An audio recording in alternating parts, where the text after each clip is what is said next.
Nessa atualização, a residência agora ela tem peso de mestrado para as seleções públicas. Mas antes, a residência, na hora que você ia pontuar em um concurso, em uma seleção pública, ela tinha o mesmo peso de uma especialização que você faz aí na internet, online. E aí, será que em pleno 2026 vale mesmo a pena fazer a residência? Eu sou Jânio César, fisioterapeuta, residente e vou compartilhar aqui a minha experiência com você.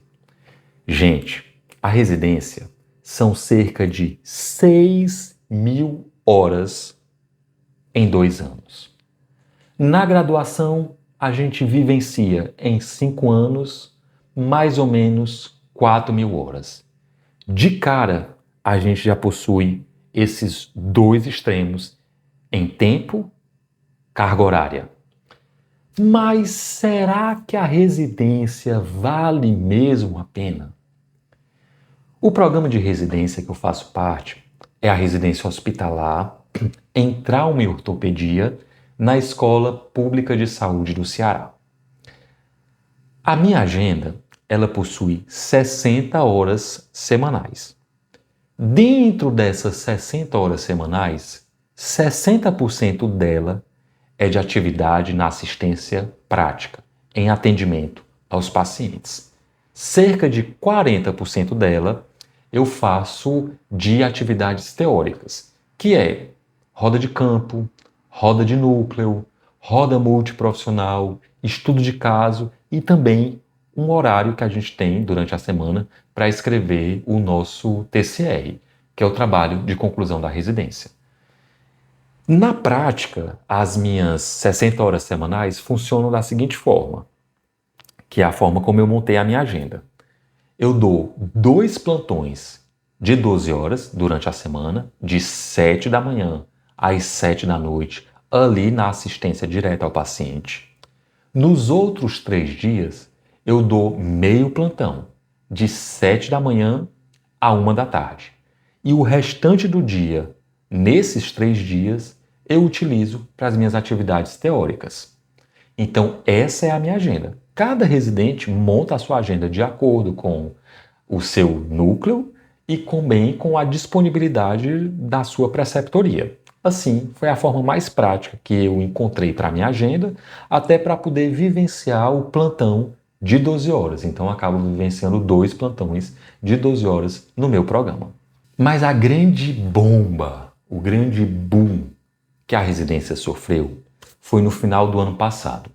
Teve uma atualização nos programas de residência, porque o Ministério da Saúde, junto com o Ministério da Educação, eles atualizaram uma lei para os residentes. Qual é a coisa boa? Agora a residência, ela não é mais somente uma especialização. Ela garante ao residente um título de especialista naquela área que ele está fazendo. O meu, no caso, eu estarei com o título de especialista em trauma e ortopedia, que não é a mesma coisa de você fazer uma especialização.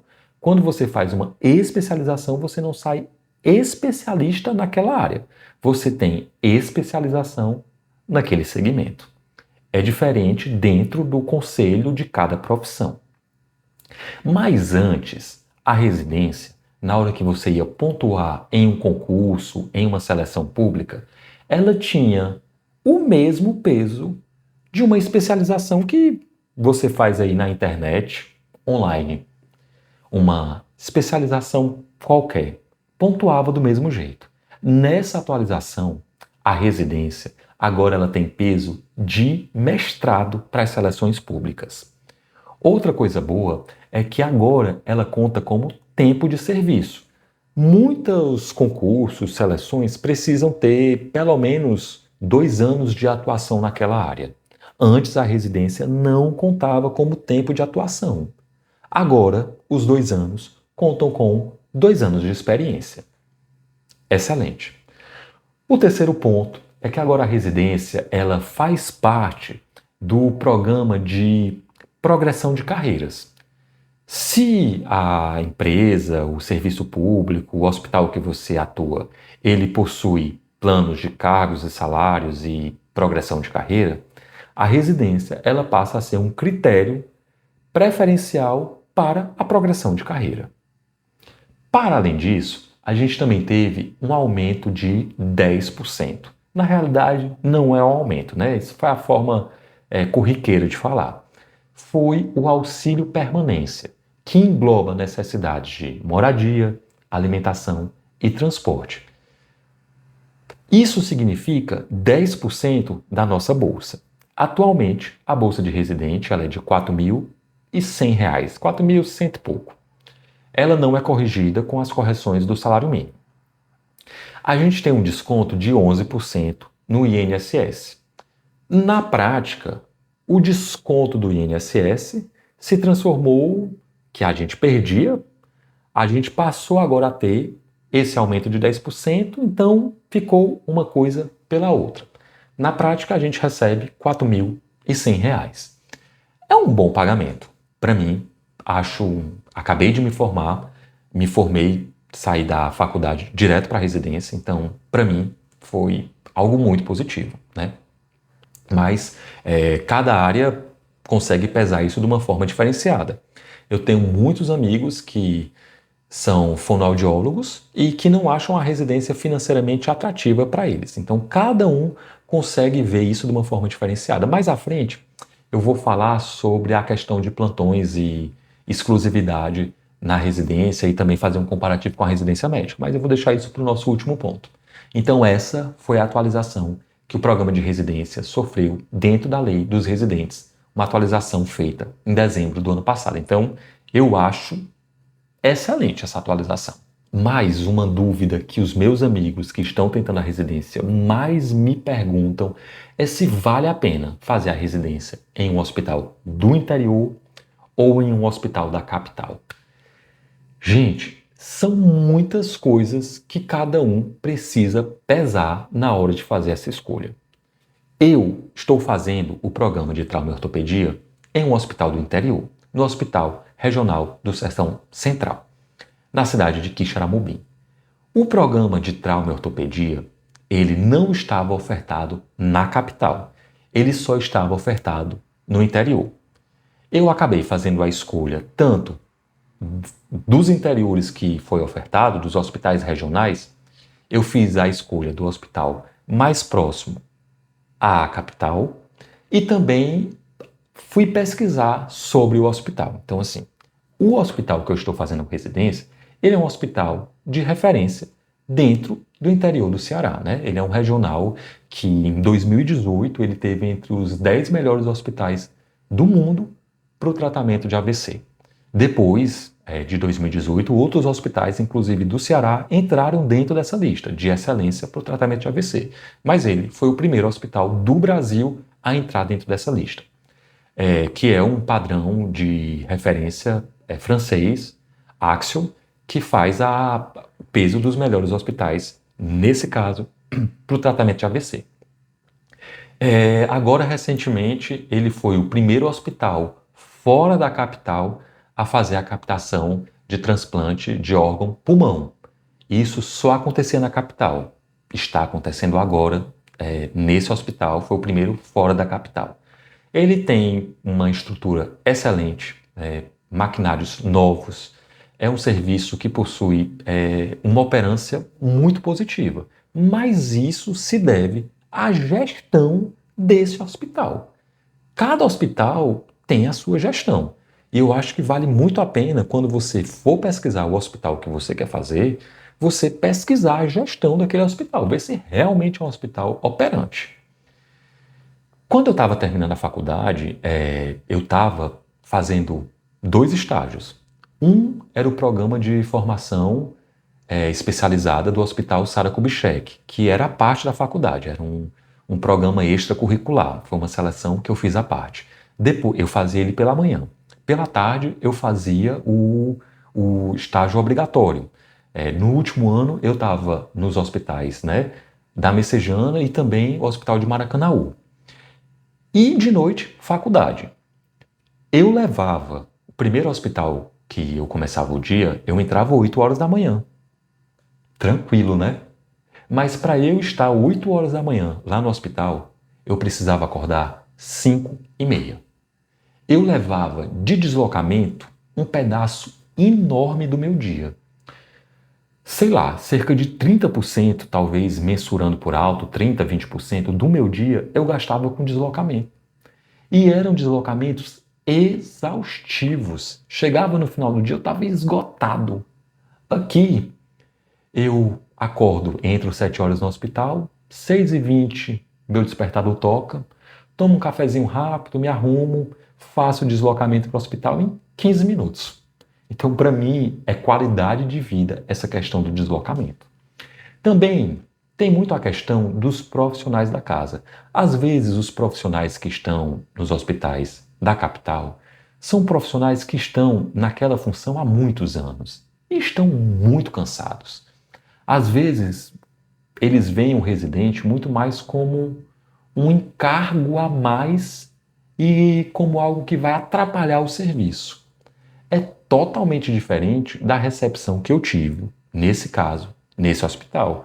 A gente, enquanto residentes, fomos vistos como uma mão de obra a mais que veio para somar e como um serviço especializado para o hospital, né? Então, a forma como você é recepcionado num hospital, eu tenho muitos amigos que fazem residência na capital e existem muitos relatos. Claro, cada experiência é uma experiência. Outra coisa também que eu acho que vale a pena você pesar, né? Vai escolher determinado hospital para fazer a sua residência. Claro, primeiro você escolhe o programa, né? Ah, eu quero fazer tal programa. Depois você vai verificar os hospitais.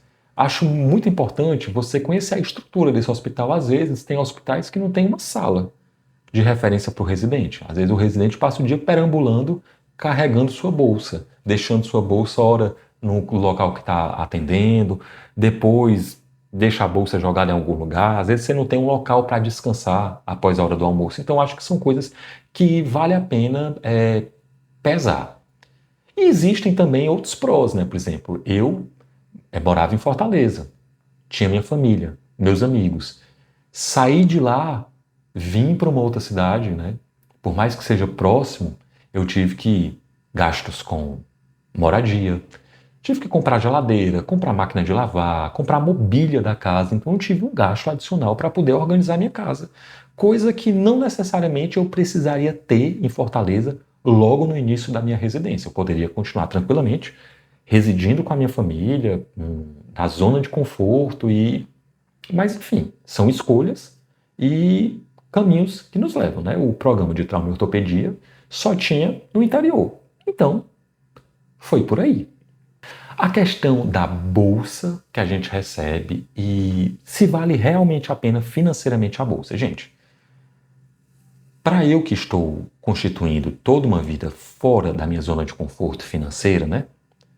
A minha bolsa, ela só dá mesmo para custear o meu dia a dia, né?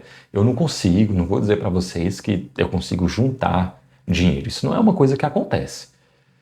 Dentro da residência multiprofissional, pelo menos na ESP, na Escola Pública de Saúde do Ceará, a gente tem contrato de exclusividade.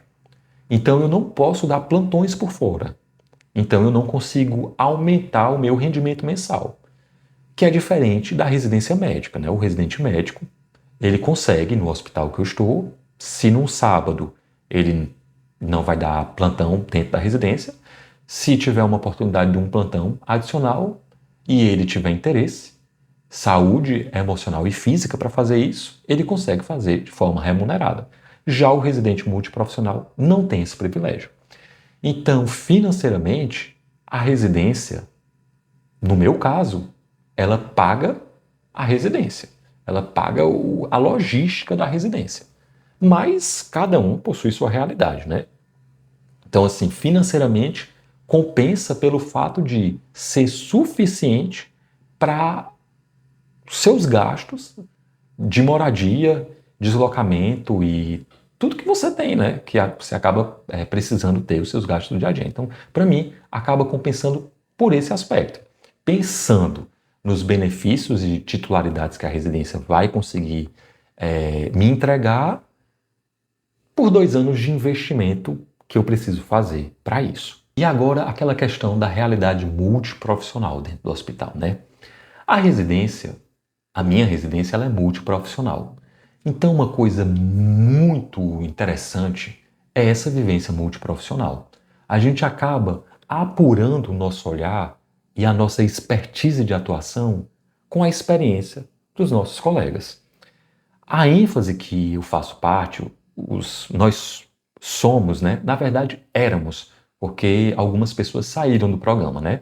Nós éramos uma assistente social, enfermeiro, fisioterapeuta, psicóloga, farmacêutica e nutricionista. Apenas eu sou do Ceará. 4 vieram do Piauí e uma da Bahia. Ela, a nossa assistente social, retornou para Salvador e o nosso enfermeiro, no final do ano passado, ele passou na seleção para o próprio hospital, para a UTI. Então ele também saiu do programa. Atualmente estamos 4, mas passamos um bom tempo em 5 com o nosso enfermeiro. E durante a nossa atuação, nós fomos extremamente multiprofissionais. A gente adorava, né? A gente ainda adora, né? Agora sem o nosso enfermeiro, mas continuamos com a nossa afinidade enquanto equipe multi. A gente adora fazer atendimentos multiprofissionais, a gente adora discutir o paciente e destrinchar a função de cada profissão dentro daquele atendimento. Então, assim, a experiência do atendimento multiprofissional, para mim, é algo que compensa muito. Por sorte, dentro do hospital que eu estou, a gente consegue ter uma proximidade muito boa com os médicos. São médicos muito acessíveis. Dentro do nosso programa, a gente inclusive passou pelo centro cirúrgico. Então, assim, o meu programa, especificamente falando, a gente tem a vivência na clínica de trauma e ortopedia, que é o pós-operatório do paciente que sofreu trauma. A gente passou pelo centro cirúrgico, que é o momento da resolução daquele trauma. A gente passa também pela emergência, sala vermelha e amarela, no caso do fisioterapeuta. Há outras ênfases, como a farmacêutica, a nutricionista, a psicóloga, também passam pela sala verde. A gente, dentro da emergência, a gente pega o paciente na porta de entrada, quando ele chega no hospital, e também a gente vai passar pela UTI, que dentro do gráfico de complexidade fica no final do percurso da residência. No caso, a experiência, a gente atende aqui no hospital a 20 municípios no entorno, inclusive a própria capital. Então a gente recebe pacientes de forma massiva e cotidiana. Então a experiência dentro desse fluxo de atendimento é contínuo. Assim, não faltam pacientes, não faltam complexidades para você quebrar os neurônios, aprender com aquela experiência. E por sorte, os profissionais que eu atuo com eles, principalmente a equipe médica, é uma equipe muito acolhedora. Então, assim, às vezes a gente está ali, a gente precisa de uma ressonância daquele paciente, precisa de um raio-x para ver se o tubo ficou seletivo, para fazer, né, a confirmação auditiva se o tubo ficou seletivo. A gente precisa de uma gasometria para verificar os ajustes da ventilação. A gente precisa de um raio-x para verificar aquela artroplastia daquele paciente. Então, assim, a gente precisa do exame, a gente conversa com a equipe médica autoriza aquele exame e o hospital tem toda essa estrutura disponível para aquele paciente, né? Além da estrutura física, de ventiladores, material, macas, né? Assim, medicações. Então, assim, é um hospital que tem uma estrutura. Então, assim, eu só posso falar da realidade do meu hospital. Mas o que eu dou como dica é que sempre pesquise o hospital que você quer fazer e converse também com alguém que já esteja fazendo a residência naquele local. É bem verdade que a gente sabe que a residência, ela acaba sendo o processo seletivo algo extremamente desumano. Muitas vezes a gente tenta se encaixar de acordo com a disponibilidade da nota E a gente sabe que na realidade não é também só questão de nota, né? O processo de escolha da vaga, ela é um processo que dura 3 dias. E você aplica a sua nota num determinado dia, quando amanhece, você está num outro local da concorrência. E aquela vaga está com uma outra nota de corte. Aí no dia seguinte você faz a mudança, né? Muitas vezes você vai mudar a sua nota, tentar investir numa nota de corte que a sua nota entra. Aí amanhece o dia, mudou tudo. Até que apagam-se as luzes novamente e todo mundo vai lá, aplica a sua nota e muitas vezes você teria nota para estar em um determinado programa e às vezes você, com uma boa nota, não consegue entrar em um outro programa porque nessa dança das cadeiras você perde a vaga. Então, assim, é muito complexo, né? A desumanidade no processo da residência já começa na porta de entrada. E isso é um capítulo à parte, né? E assim, para finalizar esse vídeo, né, essa conversa, eu jamais vou romantizar a residência. É um trabalho exaustivo, né? Estar de segunda a sexta no hospital, mesmo que no caso do meu programa eu tenha cerca de 40% da carga para atividades teóricas, eu estou à disposição do programa de residência. Eu estou com a minha agenda ocupada de 7 da manhã às 7 da noite.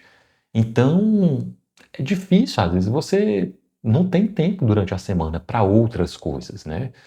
E isso se torna exaustivo no decorrer do tempo. E claro, cada pessoa passa uma experiência individualizada no serviço. Isso vai muito do comportamento do residente, do comportamento da equipe que lhe recebe, da forma como você constrói a sua relação. É bem verdade que o residente, quando chega na residência, ele não tem necessariamente a obrigação de saber atuar naquele serviço que ele está entrando. Você chega na UTI, você não tem a obrigação de saber atuar na UTI. Você está ali para vivenciar a UTI, justamente para aprender na labuta a UTI. Então, o serviço é passado para você. Espera-se que dentro de um prazo de 1 mês você esteja dominando o serviço. Se você vai passar 4 meses na UTI, dentro do seu programa, você vai passar 1 mês ali absorvendo a prática. Então, realmente espera-se que depois disso você consiga assumir ali de forma independente. E muitas vezes, se o residente ele não consegue captar a dinâmica do hospital, a dinâmica do sistema, a dinâmica do manejo ao paciente, isso pode tornar a relação com a equipe multiprofissional ou com a equipe médica algo difícil. E cada um vai colher movimentos diferentes de acordo com o que acontece individualmente com cada um, né? Mas falar de saúde mental na residência é algo muito complexo, porque, por exemplo, eu que estou no interior, por mais que esteja perto da capital, não compensa financeiramente ir sempre na capital, vivenciar meus amigos, minha família, minha cidade.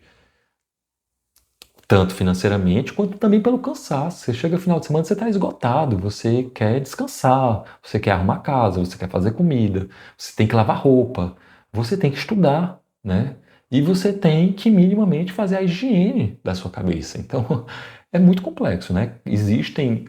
A residência ela pode ser uma experiência extremamente potente para uns, como também pode ser uma experiência traumática para outros. Eu acho que algo muito importante para quem vai começar a residência é ter uma rede de apoio, né? E se ancorar nessa rede de apoio, porque pode ser que no meio do percurso você acha que aquela residência não dá para você por inúmeros fatores ou por fatores muito específicos e você decida abandonar a residência.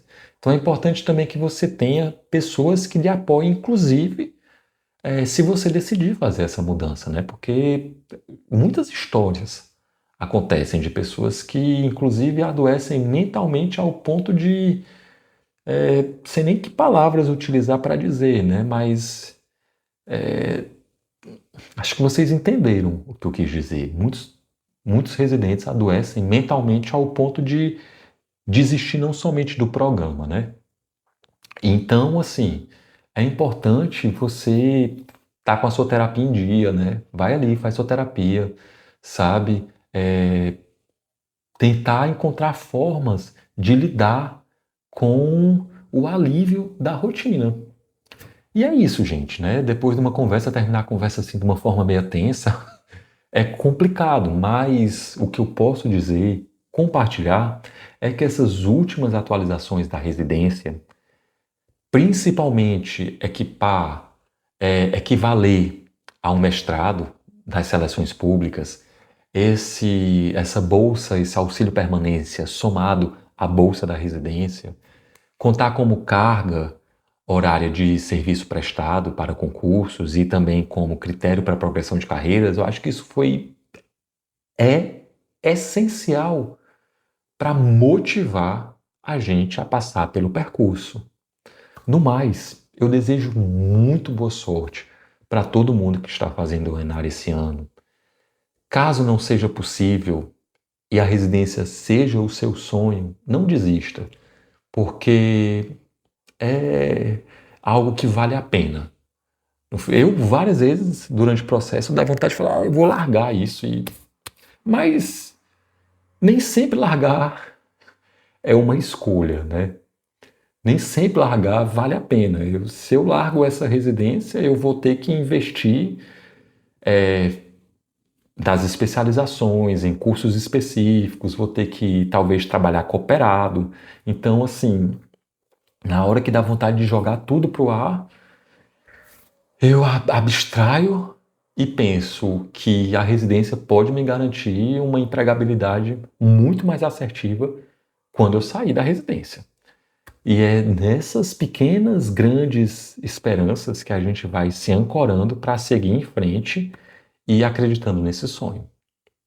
E também tá aí, ó, esse canal ele veio para isso também. O canal Fortaleza Fisioterapia, já convido você a se inscrever no canal, a dar essa força, porque ele me ajuda a me desconectar um pouco dessa realidade que eu acabo ficando inserido, a organizar os meus pensamentos, a buscar conteúdos para estudar e acabar gravando vídeo e também para desopilar. Então, se você está aí querendo me apoiar, segue o canal, deixa o like, deixa um comentário, dá aquela força, porque é um processo de reinvenção diário e é uma das estratégias que, por hora, eu acredito que me ajudam. E é um dia por vez. Então, como diz o slogan aqui do canal, movimento é vida. E a gente se vê no próximo vídeo. Até mais.